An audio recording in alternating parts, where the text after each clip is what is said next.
Hi everybody, my name is Kayla Fletcher and I'm a Pilates instructor based out of Toronto. I am the founder of the website quietbodies.com, where you can find pre-recorded workouts, online virtual classes done live over Zoom, and a collection of illustrations that I silkscreen onto t-shirts and tote bags and tank tops. So this is part of a tutorial series, and you can go back to the others to learn a little bit more. We're learning about how to troubleshoot different classical Pilates mat exercises that people usually struggle with. These are really common questions that come up in my classes and with my clients. So today's tutorial, we're going to be talking about clicking in the hip, specifically in the exercise or single leg circle. That's where it will usually show up. Other exercises where it might show up are our shoulder bridge, or least commonly the corkscrew if the exercise doesn't quite make sense yet. So the reason this happens is it's a tendon gliding over a bone, most commonly, right? So it's not anything that's going to injure you unless you do feel pain. Then of course you definitely want to stop. We never want to feel pain in our Pilates exercises, just work.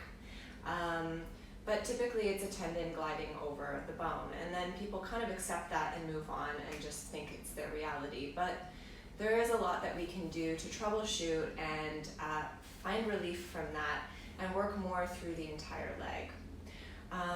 So let's get started. We're just going to get going right away because I think the reasons why this is happening to you might reveal itself when I start to give you some tips.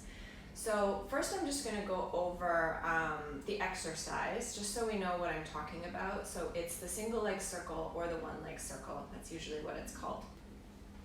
So you're lying down on your back.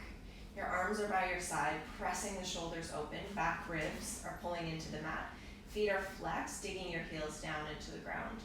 It's really important that this is not a passive exercise. This is an active exercise. You're going to take one of your legs, reach it up towards the ceiling, and you point your toe. You're going to bring the leg across the body and then circle down, around, and up. Across, down, around, and up. So for the purpose of today, I'm teaching more of an open level variation, so I'm not going to move my hips as I move my leg. You do about 5 in one direction and then 5 in the other. Notice the tempo of my leg. It's deliberate. I'm going slowly out and then whipping it in, catching it in the middle. That's going to be the first tip I talk about. Okay, so let's talk about the exercise a bit. So you'll notice that the speed was something that I called your attention to.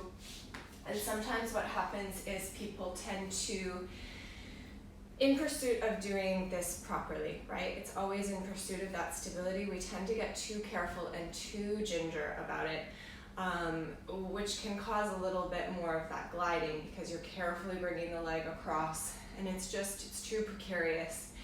And sometimes adding that element of whip and speed will get your butt in gear, literally.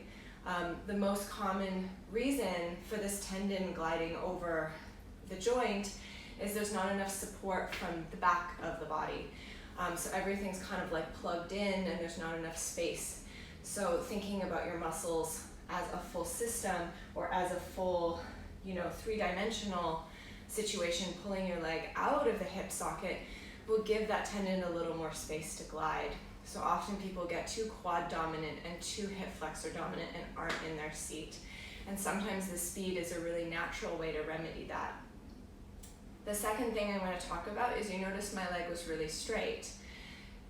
Any Pilates exercise that's intended to have straight legs, if you start to perform it with bent knees, it's going to be way more in your hip flexor because it's going to disconnect you from the ability to contract all of the muscles and pull up on all of the muscles that you need.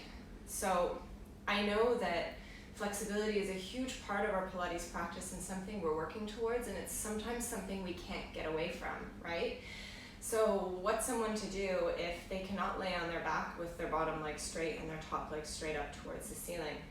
They kind of give up and they're like, well, my knee's going to be bent and I never work for it. And I really push my clients to strive for that straight leg, and I see results in a few weeks' time when they're really diligent with it. So if that is you, And you're lying down on your back. You lift your leg up and it's like here. I can feel it mostly in my hip flexor, and my seat is pretty disconnected. You're gonna bend your bottom knee, and then you're gonna find the point where your leg can be straight. Okay, and then you're gonna draw circles like that. Not letting this move. Now, I don't tend to get hip clicking, but I just got a few hip clicks because I was disconnecting from my seat. So you're gonna have to tell your seat to work. Okay, so I am actually placing my hand on myself, giving myself some feedback, some tactile feedback to wake that muscle up. I can feel it contracting, okay? And then you can gradually work towards your leg being straight up at that 90 degrees, okay? And then you can start to work towards straightening that bottom leg.